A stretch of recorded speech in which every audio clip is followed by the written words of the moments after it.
Begbie, welcome to the Great Big Book Club. Very lovely to see you. You too. Thank you for having me on. Look at this fantastic book, Blurred Lines. Oh, it is so good. I've literally just finished it about 20 minutes ago. Wow. It's it's dark, isn't it? A little bit dark. Yeah. But tell us about it. So this is your second book.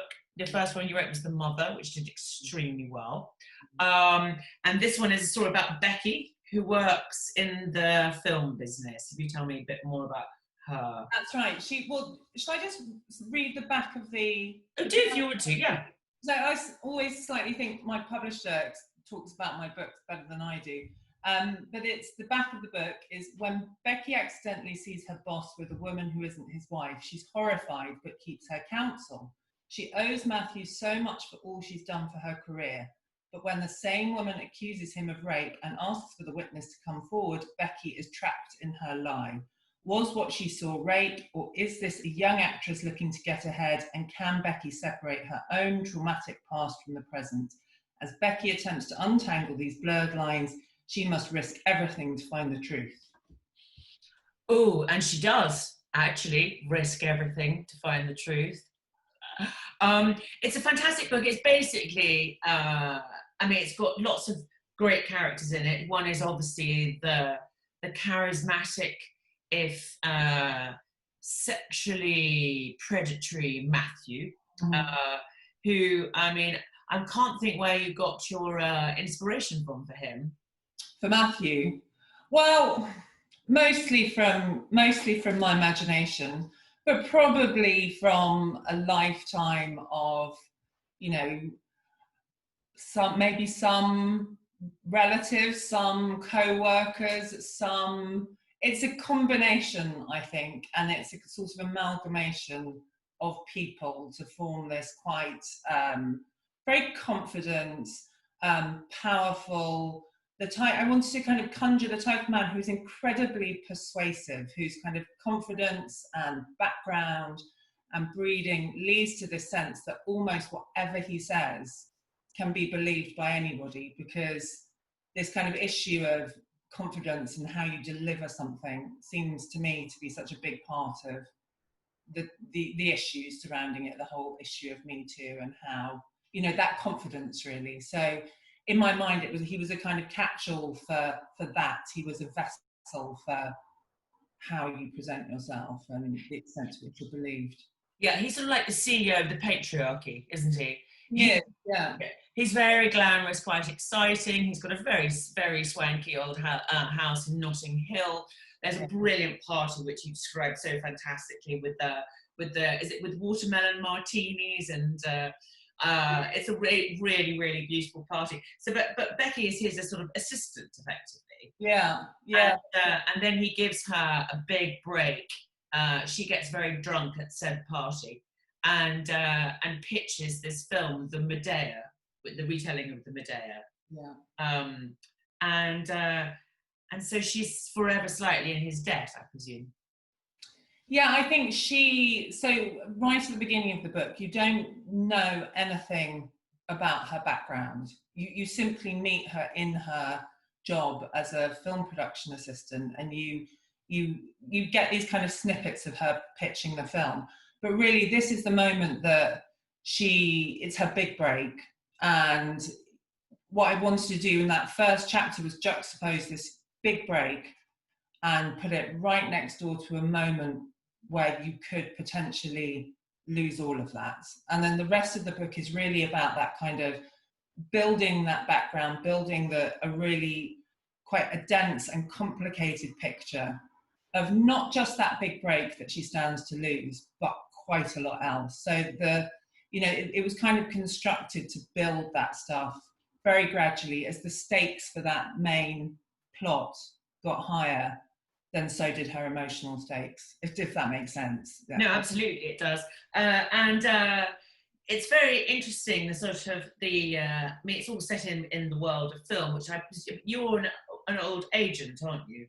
I'm an old agent, yes. Yeah, not old, As Yeah, in I'm elderly. also an old agent, but yeah, so I used to be an agent, and when I was coming up with the idea for this book, Me Too had probably been around for a couple of months, and and like lots of people, when we were reading the stories of Harvey and and associates, quite a lot of people in the press and myself included, kind of went, well, why didn't his associates say anything? And there was that kind of slight edge of, well, why didn't that happen? And this could have been much easier if people had spoken out.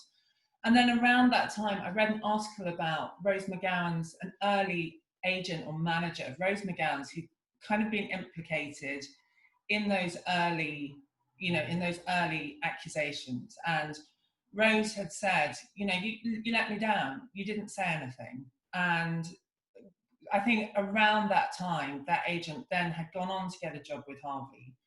And then around the time of the accusations, that agent had gone on to commit suicide. And I found myself kind of really back in that role, thinking if I had, if I was still an agent and I didn't ever represent actors, but if a young comic had come to me, and that didn't ever happen, and it's kind of amazing that it didn't, but if a young comic had come to me and said, you know what, Hannah, I'm in trouble, and what do I do about this powerful person? And I thought, what would I have done? And I really like to think I would have rung up that person and given them an earful and have done gone through the right procedures and have. But then I thought, but what if you start to dig into that? What if you start to dig into a character who has much more to lose than that, who has and hence the story. It was a real moment of going, those grey areas fascinate me. That kind of the distance between any member of the public saying, well, this, of course I'd behave like that, and then giving them a story that then hopefully helps them to think that maybe they wouldn't have behaved like that, and maybe they are less quick to judge those people who subsequently behave differently. So that area, what I did with my first book as well, that area really interests me. And it seemed like a good way of exploring that. And I had a bit of knowledge from, atmospheric knowledge. Well, a very good atmospheric knowledge, because it is very atmospheric. The whole book is, it's fantastic. What is also fabulous in your book is she does have a daughter, Becky, and I actually found the daughter, Maisie, I have a teenage daughter myself, the most brilliant character. I mean, do you have a daughter yourself? I have got 2 little boys. Oh, okay. So how did you do a teenage girl so brilliantly? I just I think, and I don't know, I actually don't really know any teenage girls well at all. But when I was kind of thinking through all the issues that I wanted to write about, and thinking through the kind of really strong through line of the whole Me Too debate, which is, my generation, accepting things in a very certain way. How do you bring forth the next generation of women to trust their instincts, to believe that what people say to them and what happens to them and what they feel is legitimate enough for them to be able to express how that made them feel? And I thought this would be, given how much Becky as a character has been through, I really wanted to build a mother who, despite everything she had been through, had ploughed all of this kind of strength and positive energy and this kind of, just speak your mind, just talk. Don't feel like you have to stand on the sidelines. And I felt really passionate about doing that. And because I also knew what was going to come at the end. And I wanted there to be a kind of sense of balance and reckoning, and that she had brought this incredibly strong woman into the world, despite having started in a really compromised, really difficult, really painful way. But also the use of language of Maisie, the way she speaks, her attitude, that very sort of carefree powerful stance that she takes and everything. She's quite dogmatic. She's most things are black and white, but that is basically because of her age. I mean, she has nothing to lose at the moment because and all to gain, which is a rather lovely position to be in, I thought. But I think it's quite a dark book, isn't it? And you do examine some of the sort of real inner recesses of people's minds. I also like the fact that it's quite nuanced and asking you to discuss and think about different things. Why did you think this was something that you were interested in to start off with? Having I mean, was it basically after the Rose McGowan case? And because I noticed at the end of the book, you've credited her book as well. Well, I read it as part of a kind of really wide reading list of women who had released books, and Jessica Valenti and Laura Bates. Lots of women around that time had. Well, I mean, some of those books I think have been out for about 5 or 6 years, but I just kind of created a big reading list of that kind of current argument. And why was I interested? I think I was interested in it because I'm really interested in writing about women now. It feels like things change very quickly and have been changing really quickly, I think, for it feels like the last kind of 5 to 6 years. But that's possibly because my measurements are about, going back to the days when I was an agent, and a lot of my clients were male. And I had very few female clients at the time. And honestly, I didn't question it very much. I came into a very male environment. And it was only when that started to come up as a subject about 10 years ago that, we all started to look around, and then working in very grassroots places like Edinburgh, where, and it took years for anybody to build a career. And suddenly women were just kind of starting to populate Edinburgh a bit more and starting to kind of build their voices and become a bit more confident. And the more we spoke about these issues, the more confident these voices became, and more women appeared. And that felt like and I really left at a point at which that was starting to take off. And that has always been it's always been about kind of women and voice, and how do you give yourself permission to speak sometimes in a world that basically says, you know what, get back in your box. And so a lot of my stories, I think, are about stepping forward and trying to kind of express what you're trying to say. Do you think that that's the trial of Harvey Weinstein, say, for example, is sort of the end of that sort of put up and shut up culture? Do you think that the sands have shifted now so much so that people are much less likely to get away with that sort of behaviour? Well, I think it's really interesting because I think there are two things, aren't there? There's the kind of material differences that have been made since then. And actually, I can't really think off the top of my head initiatives and, whatever those kind of, I can't even think of what they are. What feels to me more significant is the fact that actually people's awareness has shifted.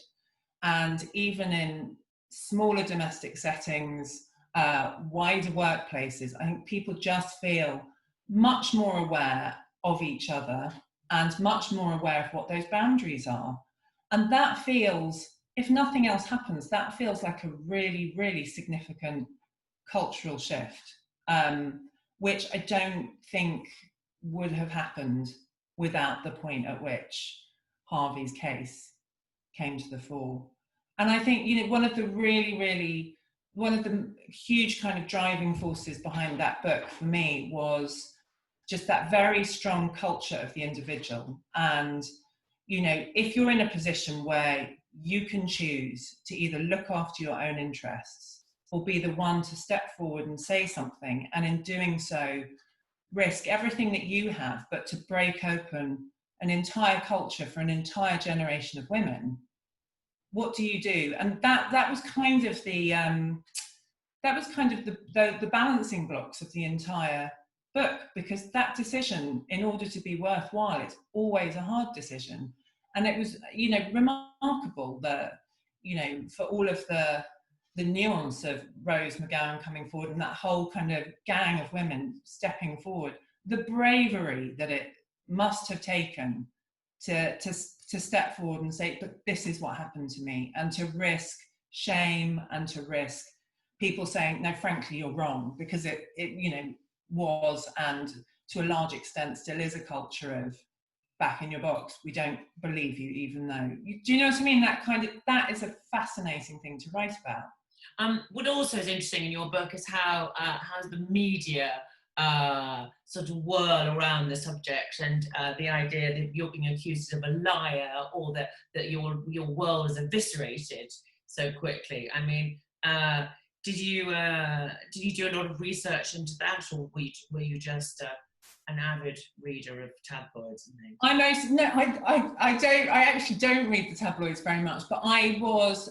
That did come from the Harvey story. That did come from I can't remember even what the details were of it at the time, but you know, that kind of very tight hold over certain journalists and certain publications, and you know, all of that at a time of Trump, all of that at a time of great power, great money, great corruption, and feeling that, you know, when you have that real emotional spark that just pushes forward the plot of something, and kind of just feeling that absolute anger and unjustness at all of those, you know, power, money, volume of voice, just trumping anybody else's kind of, you know, deeply held concerns.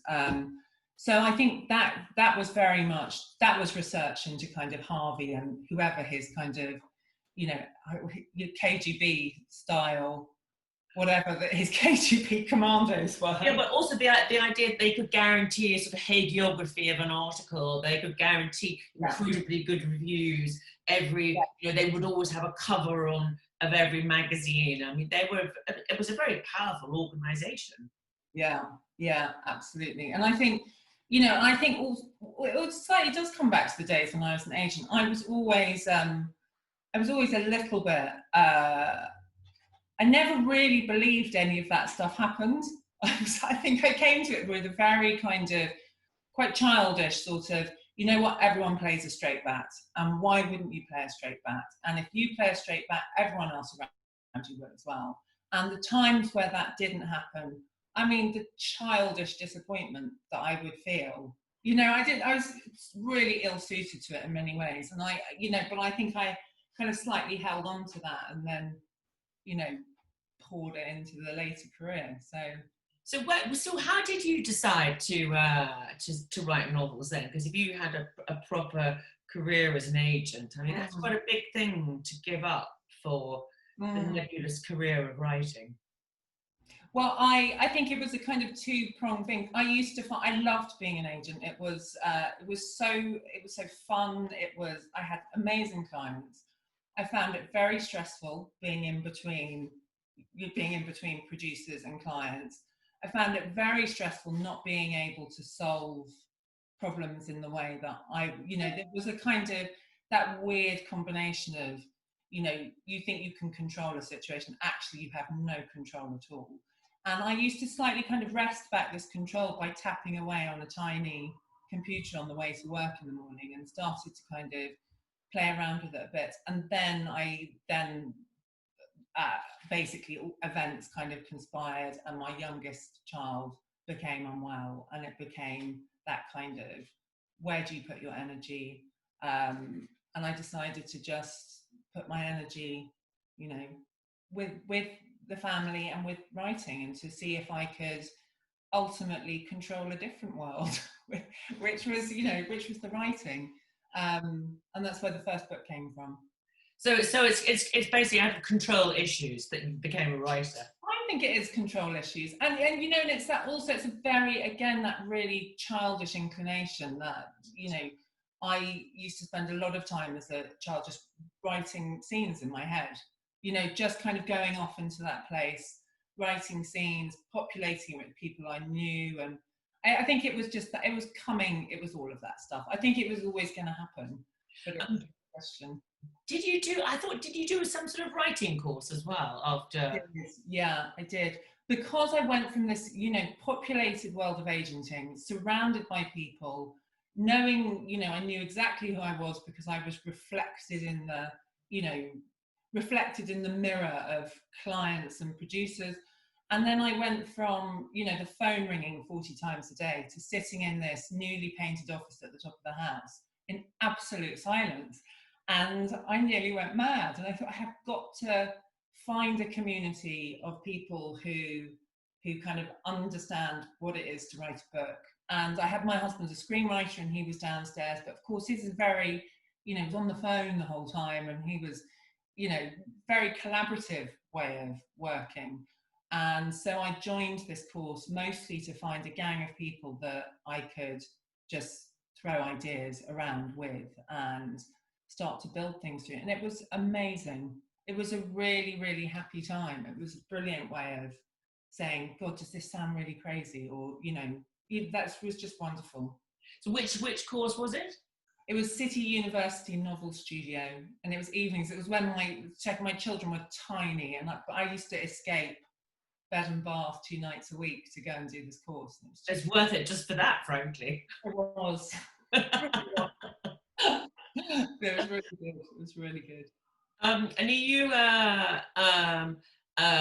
are you doing another one at the moment, or have you has your lockdown been productive? Have you been? Oh my! I have been trying. So I have found coming up with a third book idea much harder than the second book idea, and I think a lockdown has obviously complicated that, because I have found that when I'm brainstorming ideas, or when I'm developing something, I find that really hard to do on a couple of hours a day.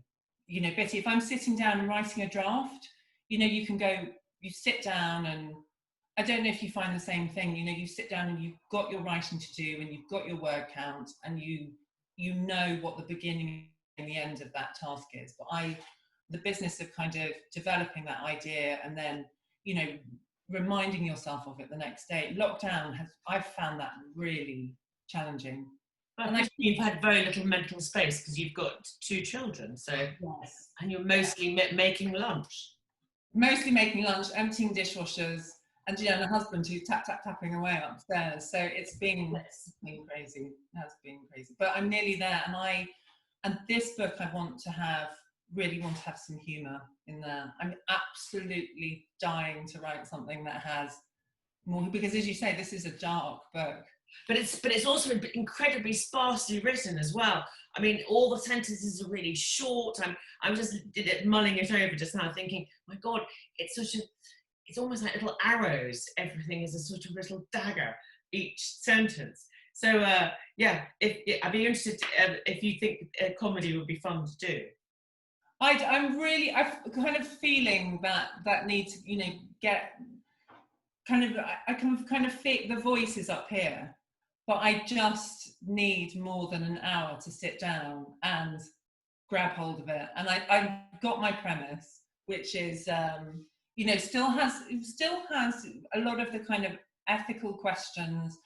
I've realised today that actually I mostly write about sort of lying and, you know, the lies we tell ourselves to survive, and that kind of deceit that is almost essential for people's survival. And this book is another kind of exploration of that, but has just a slightly more kind of, you know, jolly, longer sentences, a bit more kind of, you know, a bit more bubble, different way of speaking, different voice. Oh, well, really, well, good luck with it. Do you have a title for it yet? Do you know? I've got nothing. I literally have this voice in the air. Which you're trying to pull down like a balloon. Yes, exactly. Well, listen, thank you so much, Hannah. I mean, this is such a good book. I can't recommend it enough. It's rocking and gripping and very sad actually as well. It's beautifully written, and huge congratulations. Thank you very much.